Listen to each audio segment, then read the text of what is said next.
Hi guys, Candace here. Welcome back to the channel. Long time, no chat. I know, don't kill me. But life has been extremely busy. I just recently started a new job this month and it has been a whirlwind of change. And I kind of was motivated to make this video today to give you guys some tips if you are finding yourself in a transition from job A to job B. I feel like the internet is inundated with so much information, from how to get a job to how to negotiate your salary. But then it's like, it's up to you when it comes to transitioning into this new role. And I feel like the transition period can be really difficult. It can really make or break some people. So hopefully these tips will help you if you find yourself in this journey, or maybe you're thinking about actually getting a new job. You may want to know this beforehand. And as always, before I get into this, I wrote a blog post. So if you don't really want to watch the video, you can actually read all of these tips in my blog. And while you're there, don't forget to sign up for my newsletter. When you are transitioning for a new role, before you even get started, you want to make sure that you've done your homework and that this is a job that you feel you can be in for the long haul. I think a lot of times we get so comfortable in our roles that we don't start thinking long term for the future. Then we get into job hopping mode and you don't see yourself as being a, long-term staffer at whatever the role is. So definitely take note of if you want to work here. And you can do a lot of research with this, beyond the salary, beyond the benefits. How is the work culture? Are you leaving a toxic work culture and, blindly entering another one because you haven't done your homework? And ways to do that is definitely during the interview, you want to ask questions. You want to ask leading questions so that you can get the information you need to make an informed decision about deciding to leave your current role. Something you can ask is, so what's one thing you wish your company could be better at?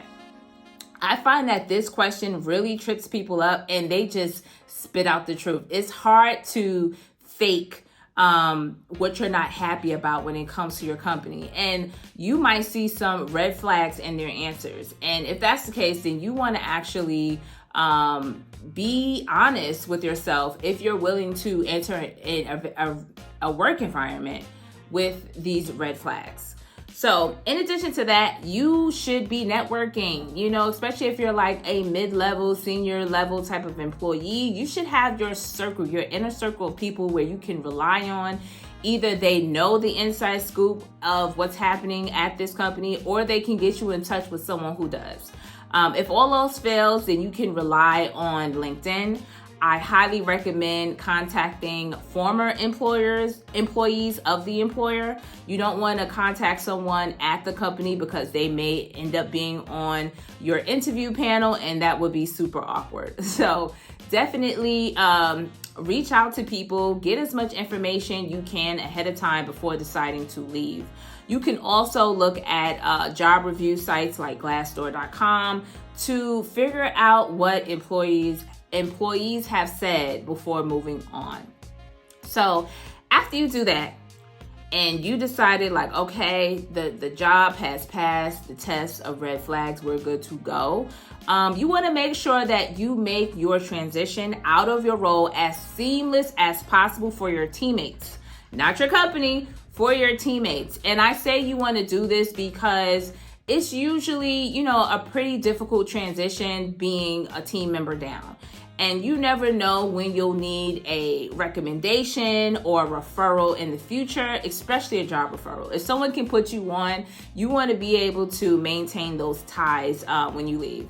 Now, one of the ways I do that is by letting people know, once I've made my decision, I let people know. I talk to them like, hey, you guys, I'm deciding that I want to leave this role. My last day is going to be this time. You don't even have to tell them where you're going, but just give them a heads up so they can mentally prepare so that they can be ready to pick up whatever slack you have to leave. Now, in addition to that, another way where it could be easy on your team is by leaving some type of offboarding document that runs down your day-to-day. so that they aren't scrambling to find passwords or any information that is crucial to conducting the job. So leaving an offboarding doc behind that runs down what you do, when you do it, how to ensure the best results for the actual task, then I feel like that's super helpful, and that your team members will remember you and they'll look out for you, and you guys can be cool,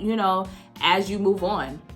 Now, another thing you want to take note of is your financial situation. And this ties into how soon or late do you want to start this new job. I do not recommend leaving a job on Friday and starting a new job on Monday. That is just ridiculous. You owe it to yourself to take some time off. We all deserve breaks. So figure out what is a suitable window for you financially. Now, you definitely don't want to leave a 2-month window. Now, if you've prepared for that and you've actually, stashed money away and you're good to go as far as that is concerned, then by all means, do what you have to do. But, you want to be able to make sure that you're able to maintain your bills and your budgets, and also your health insurance, and all of those things that, we have to take note of as adults. So make sure that as you are leaving, you have a suitable financial setup so that you aren't scrambling and you're not stressing yourself out about, oh my God, I forgot about this bill, or oh my gosh, my HOA bill is due this month, or what have you. A lot of unexpected expenses tend to happen in the early part of the year. So just be aware of all those tricky bills that you just don't account for. After you decide that, I highly recommend treating yourself. Whether that's to a vacation like I did, I will tell y'all about that at the end. Or if it's like, a new purse, or, a new pair of shoes, or, I don't know, whatever it is that makes you happy, a spa day, do it. Do it. Because once you're in that role, you're just going to be thinking about catching up to the rest of your new coworkers, especially if you're just like a go-getter and you like to work hard. So give yourself that grace to celebrate yourself. Self-care is so important. And I'm telling you, this period in between jobs is one you don't want to take for granted. So with that said, I'm going to get into how my transition went. And let's just say it could have been a little bit better. So for starters, I left my job and I actually decided to take a vacation. Now, this is, vacation is clearly, we all want to be laid up on the beach in Caribbean, warm weather, cool, but my vacation really went left, but I made the best of it at the end. So I decided to go to Punta Cana, Dominican Republic, and it was cool. I went with my friend and we actually had a flight out of Houston, and we were going to have a connection in DC. So we are on the plane, just sitting, enjoying ourselves, getting in vacation mode, getting ready to celebrate. And there's a mechanical issue. So there's this mechanical issue, and this mechanical issue turns into us being in the on the tarmac for 2 hours.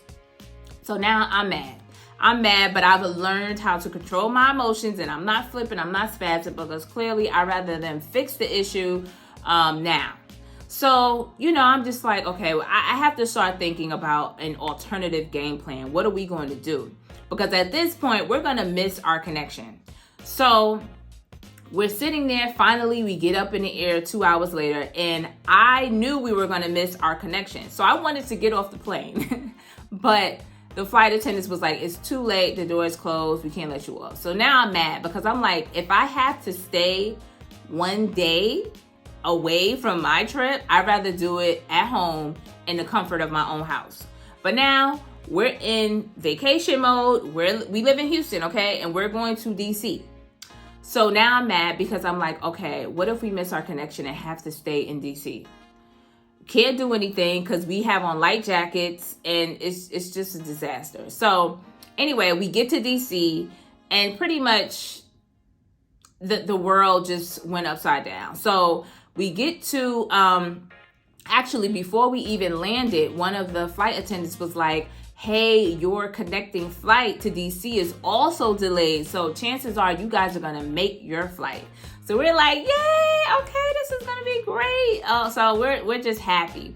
But we get off the plane, run to the gate, and the plane is taking off as we're running to the gate. Actually, it wasn't even in the air. It was just pulling backwards. So we're just like, oh my God, we're begging the flight attendants, please, please, please bring the plane back. Please, please, please. This is the last flight out of DC to DR for the day. So it was just depressing all around. No other airlines were flying to DR.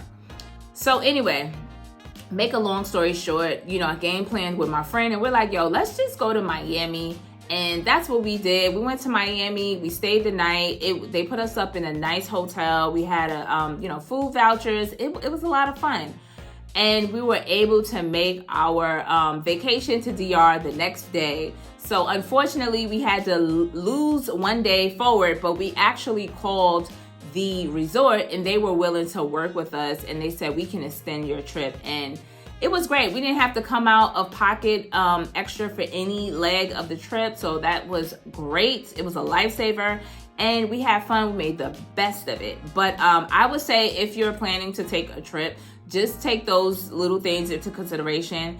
Looking back now, I really almost ran into some trouble because my trip was from Thursday to Saturday, and then I had to extend it to Sunday, and then my first day of work was Monday. So I did not get that seamless transition that I was hoping for.